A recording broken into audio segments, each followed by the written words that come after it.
புதிய தமிழகம் கட்சி தலைவர் கிருஷ்ணசாமி ராமநாதபுரத்தில் உள்ள நட்சத்திர விடுதி ஒன்றில் செய்தியாளர்களை சந்தித்து பேசினார்.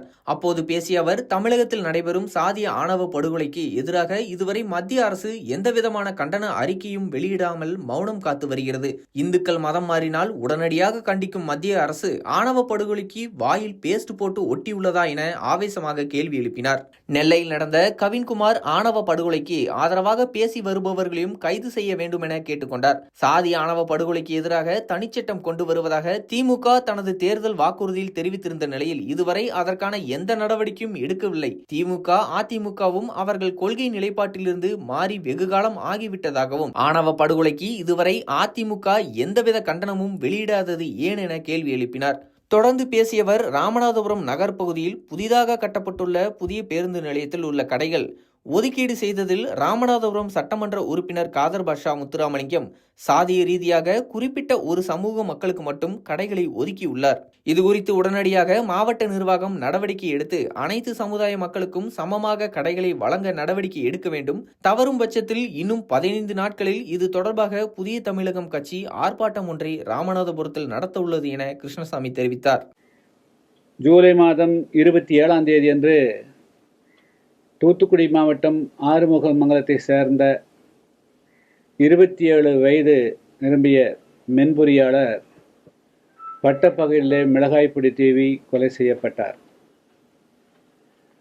அவர் தேவேந்திரகுல வேளாளர் சமுதாயத்தை சார்ந்தவர். அவரும் அவருடைய பள்ளி தோழியான சுபாஷியும் இருவரும் பழகி வந்தார்கள். அதை கூட சகித்து கொள்ள முடியாமல் கூலிப்படையினுடைய துணையோடு அவருடைய குடும்பத்தார் அனைவரும் ஒருங்கிணைந்து அவரை கொலை செய்திருக்கிறார்கள். இது ஒரு அப்பட்டமான மனித உரிமை மீறலும் தமிழகத்திற்கே ஒரு மிகப்பெரிய அளவுக்கு தலைகுனிவை உருவாக்கக்கூடிய செயலும் ஆகும். ஏற்கனவே இதுபோன்ற கௌரவ கொலைகள் 2012 16 வரையிலும் தமிழகத்தில் பரவலாக இருந்த பொழுது இவற்றையெல்லாம் தடுப்பதற்கும், அதேபோல தங்களுடைய விருப்பத்தின்படி தங்களுடைய வாழ்க்கையை அமைத்துக் கொள்ளும் விரும்பக்கூடிய யுவதிகள் இளைஞர்களுடைய உயிருக்கும் உடைமைக்கும் பாதுகாப்பு அளிக்கக்கூடிய வகையில் மாநில அரசு உரிய சட்டம் இயற்ற வேண்டும் என்று வலியுறுத்தி இருந்தோம். ஆனால் அதை உதாசீனப்படுத்தினுடைய விளைவாக இப்பொழுது இது தொடர்கதை ஆகின்றன. எனவே தமிழகத்தில் இதுபோன்று இனிமேல் ஒரு சம்பவம் நடந்துவிடக்கூடாது. இதை கண்டிக்கக்கூடிய வகையில் புதிய தமிழகம் கட்சியின் சார்பாக தமிழ்நாடெங்கும் தொடர்ச்சியாக அனைத்து ஒன்றிய அளவிலே ஆர்ப்பாட்டம் நடத்துவது முடிவு செய்யப்பட்டு முதற்கட்டமாக 17ஆம் தேதி, அதாவது ஆகஸ்ட் மாதம் 17ஆம் தேதி அன்று திருச்சியிலே எனது தலைமையிலே ஆர்ப்பாட்டம் நடைபெற இருக்கிறது. அதில் பல்லாயிரக்கணக்கான புதிய தமிழகம் கட்சியினுடைய தொண்டர்கள் கலந்து கொள்ளவிருக்கிறார்கள். இதை பல்வேறு சிறு சிறு அமைப்புகள் கண்டித்தாலும் கூட தமிழ்நாட்டினுடைய பிரதான கட்சிகளாக இருக்கக்கூடிய திமுகவோ அதிமுகவோ இந்துக்களுடைய ஒற்றுமையை பேசக்கூடிய பாரதிய ஜனதாவோ வாய் திறந்து அதை கண்டிக்காதது எந்த விதத்தில் நியாயம் என்று நான் வினா எடுக்க விரும்புகிறேன். திமுக தன்னுடைய துவக்க காலகட்டத்திலே இருந்து அவர்கள் பரப்பி வந்த கொள்கையே சமத்துவம், சமதர்மம், அதே போல கலப்பு திருமணங்கள் மூலமாக சாதி ஒழிப்பைத்தான் அவர்கள் முன்னிறுத்தி வந்தார்கள். இன்னும் சொல்லப்போனால் இங்கே இருக்கக்கூடிய இளைஞர் நீங்கள்லாம் 67 நீங்கள் மிகவும் பிறந்திருக்கவே மாட்டீர்கள். அந்த காலகட்டங்களில் திமுகவினுடைய ஒற்றை பிரச்சாரமே கலப்பு திருமண தம்பதிகளுக்கு தங்கப்பதக்கம் கொடுப்பது தான் திமுகவினுடைய பிராண்டு ஆக இருந்தது. ஆனால் அப்படியெல்லாம் ஒரு பிரச்சாரம் செய்த இயக்கம் இன்னைக்கு அவருடைய ஆட்சியிலே பட்டப்பகலில் இது மாதிரி கொலை நடக்கிறது. அதை கண்டிப்பதற்கு கூட தயங்கினால் அப்படி என்று சொன்னால் அவர்கள் தங்களுடைய அடிப்படை ஆதாரமான கொள்கையை கைவிட்டு விட்டார்களா என்பதுதான் கேள்வி.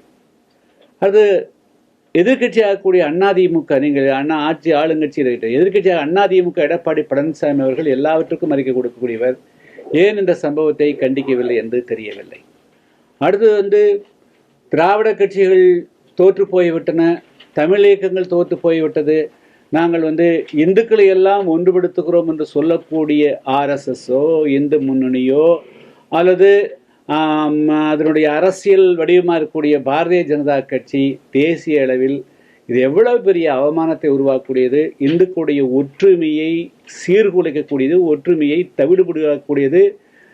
இதை ஏன் அவர்கள் கண்டிக்க முன்வர மறுக்கிறார்கள்? 1981ஆம் ஆண்டு தென்காசி மாவட்டம் செங்கோட்டை அருகக்கூடிய மீனாட்சிபுரத்தில் இதே போல வந்து ஒரு ஓட்டுநரும் இன்னொரு அவர் வந்து தேவதர சமுதாயத்தை சேர்ந்தவர் மரவர் சமுதாயத்தை பெண்ணோடு திருமணம் செய்து கொண்டதற்காக அவர்கள் அந்த கிராமத்திலே வாழ முடியாத நிலை ஏற்பட்ட போது கேரளாவுக்கு சென்று மதம் மாறினார்கள். அந்த ஒரு கிராமத்தில் அதைத் தொடர்ந்து அவர்கள் மீண்டும் மதம் மாறியும் கிராமத்துக்குள்ள வராத காரணத்தினால் அவர் உற்றார் ஒருவர்கள் ஒரு 100 குடும்பங்கள் ஒட்டுமொத்தமாக மாறினார்கள். இந்த மதம் மாறக்கூடாது என்று பிரச்சாரம் செய்வதற்காக அன்று வாஜ்பாயே வந்தாரே. அப்படி என்று சொன்னால் இந்துக்கள் ஒற்றுமையாக இருக்கணும், இந்துக்கள் மதம் மாறக்கூடாது என்று சொல்லக்கூடிய பிஜேபியினுடைய வாய் ஏன் அதே இந்துக்கள் ஒருவர் இன்னொரு நாங்கள் வந்து மேலாதிக்கம் வேறு சொல்லிக்கொண்டு அவர்கள் வந்து கொலை செய்கிறார்களே, அந்த கொலையை கூட கண்டிப்பதற்கு ஏன் வந்து பிஜேபி வாய் திறக்க மறுக்கிறது? அதனுடைய மௌனத்தினுடைய பொருள் என்ன? அப்படி என்று சொன்னால் நீங்கள் ஒரு தரப்பை மட்டும்தான் இந்துவாக கருதுவீர்களா, இன்னொரு தரப்பை வெறும் வாக்கு வங்கியாக மட்டும்தான் பயன்படுத்துவீர்களா என்பதுதான் நான் வந்து பிஜேபிக்கு வைக்கக்கூடிய மிக முக்கியமான கேள்வியாகும். எனவே இது வந்து இது அரசியல் செய்யக்கூடியதோ அல்லது வாக்கு வங்கிக்காக இது செய்யக்கூடாது. மனித நியாயத்தினுடைய அடிப்படையில் கவினுடைய படுகொலையை அனைவரும் கண்டிக்க வேண்டும் என்பதுதான் என்னுடைய வேண்டுகோள் ஆகும். அடுத்தது, இந்த ராமநாதபுரத்தில் பல பகுதிகளில் வந்து நான் நேற்று சுற்றுப்பிரயாணம் செய்ததில் வந்து பல இடங்களில் வந்து இன்னும் குடிநீர் பிரச்சனைகள் தீர்க்கப்படவில்லை. அதெல்லாம் தீர்க்கப்படணும். அதுபோக வந்து ராமநாதபுரம் புதிய பேருந்து நிலையம் வந்து இப்பொழுது விரைவில் வந்து திறக்கப்பட உள்ளதாக தெரிகிறது. அதில் வந்து ஏறக்குறைய 99 வணிக வளாகங்கள் இருக்கிறது, வணிக கடைகள் இருக்கிறதுங்க. அது சட்டப்படி பார்த்தீங்கன்னா இது ஏற்கனவே வந்து இந்த மாதிரி வணிக கடைகளில் வந்து இடஒதுக்கீட்டினுடைய அடிப்படையில் தான் இவைகள் ஒதுக்கப்பட வேண்டும். அப்படின்னு சொன்னால் இங்கே இருக்கக்கூடிய ராமநாதபுரத்தில் இருக்கக்கூடிய வந்து மெஜாரிட்டி கம்யூனிட்டி வந்து தேவேந்திர சமுதாயம், அவர்களுக்கு 18% இதில் கொடுக்கணும். அதே போல் மிக பின்தங்கியோருக்கு கொடுக்கணும், பிற்பட்டோருக்கு கொடுக்கணும், அந்த அடிப்படையில் தான் கொடுக்கணும். ஆனால் இங்கே வந்து இங்கே இதனுடைய ராமநாதபுரம் மாவட்ட தொகுதியினுடைய சட்டமன்ற உறுப்பினர் காதர் பாச்சா என்ற வெள்ளசாமியா முத்துராமலிங்கம் அவருடைய தலையீட்டினுடைய பேரில் வந்து இங்கே எல்லா கடைகளுமே ஒரே ஒரு குறிப்பிட்ட சமுதாயத்தினருக்கே அதிகமாக, அவர் சார்ந்த சாதிக்கு மட்டுமே அதிகமாக கொடுத்திருப்பதாக எங்களுக்கு தகவல் கொடுக்கப்படுகின்றன. அதைவிட மிக முக்கியமாக வந்து அதாவது வந்து மாநகராட்சியினுடைய விதிப்படி இதுபோன்று வந்து மாநகராட்சியினுடைய சொத்துக்கள் அதையெல்லாம் வந்து அவங்க மாமன்ற உறுப்பினர்களுடைய பெயரிலோ அவர்களுடைய உற்றார் உறவினர் பெயரிலோ, அதாவது மாமன்ற உறுப்பினர் ஒருவர் ஆணாக இருந்தால் அவருடைய மனைவியின் பெயர், அல்லது அவர் வந்து பெண்ணாக இருந்தால் அவருடைய கணவர் பெயர், மகன்கள் பெயர், இதில் வந்து இது போன்று எந்த விதமான ஏலங்களும் எடுக்கக்கூடாது. ஆனால் எங்களுக்கு கிடைத்த தகவலின்படி வந்து கார்மேகம் நகரமன்ற தலைவர் அவர் வந்து திருமதி மாரி கார்மேகம் அவருடைய மனைவியருடைய பெயர்லேயே 21வது கடையை எடுத்திருக்கிறாரு. மணிகண்டன் திருமதி அஸ்வினி அவருடைய மனைவியை பேரில் எடுத்துக்கிறாரு. திருமதி இந்திரமேரி செல்வம் அவருடைய கணவர் பேர் எடுத்துக்கிறாரு. திருமதி சபிகா பானு அப்துல் பாதிக் ரகுமான் கணவர் பேர் எடுத்துக்கிறாரு. திருமதி ஜோதி புஷ்பம் திரு நேச்சாதி கணவர் பேர் எடுத்துக்கிறாரு. திரு ராமநாத MC அவங்களுடைய மனைவி சாந்தி பேர் எடுத்துக்கிறாரு. திருமதி மங்கையர்கரசி அவர் கணவர் பேர் எடுத்துக்கிறாங்க. காளிதாசன் அவருடைய மனைவி பேர் எடுத்துக்கிறாரு. வீரசேகர் அவருடைய மனைவி பேர் எடுத்துக்கிறாங்க. திரு கமலக்கண்ணன் அவருடைய அப்பா பேர் எடுத்துக்கிறாரு. திருமதி பஞ்சவரணம் அவருடைய மகன் பேர் எடுத்துக்கிறாரு. திருமதி கனகவள்ளி அவருடைய மகன் பேர் எடுத்துக்கிறாரு. திருமதி செல்வி அவருடைய மகன் பேர் எடுத்துக்கிறாரு. திருமதி லட்சுமி கணவர் பேரில், திருமதி செல்வராணி மகன் பேரில். இதுபோல் வந்து நகரமன்ற உறுப்பினர்களே வந்து சொத்துக்களை வந்து அவர்களே வந்து பட்டா போட்டு எடுத்துக்கொண்டிருக்கிறார்கள். இதுக்கு எல்லாமே வந்து ஆளுங்கட்சி அவர் முத்துராமலிங்கம் தான் அது பின்னணியாக கருதப்படுகிறது. முதல்ல இது வந்து சட்டவிரோதமானது. இதை வந்து முழுமையாக உடனடியாக ரத்து செய்ய வேண்டும் என்று நான் முதற்கண் வலியுறுத்துகிறேன். இதை வந்து இவங்க ரத்து செய்யலைன்னா என்னுடைய தலைமையில் மிக பிரமாண்டமான மிகப்பெரிய அளவுக்கு வந்து இது ராமநாதபுரத்தில் வந்து ஒரு ஆர்ப்பாட்டம் நடத்த முடிவு செய்கிறோம். நாங்கள் வந்து ஒரு 15 நாள் அவகாசம் கொடுக்குறோம். இந்த வந்து ஆகஸ்ட் மாதம் இப்போ இன்னைக்கு தேதி வந்து 12 ஆச்சு. இன்னும் ஒரு 15 நாள் அவகாசம் கொடுக்குறோம். இல்லைன்னா செப்டம்பர் முதல் வாரத்தில் எனது தலைமையில் வந்து இந்த மாதிரி வந்து ராமநாதபுரம்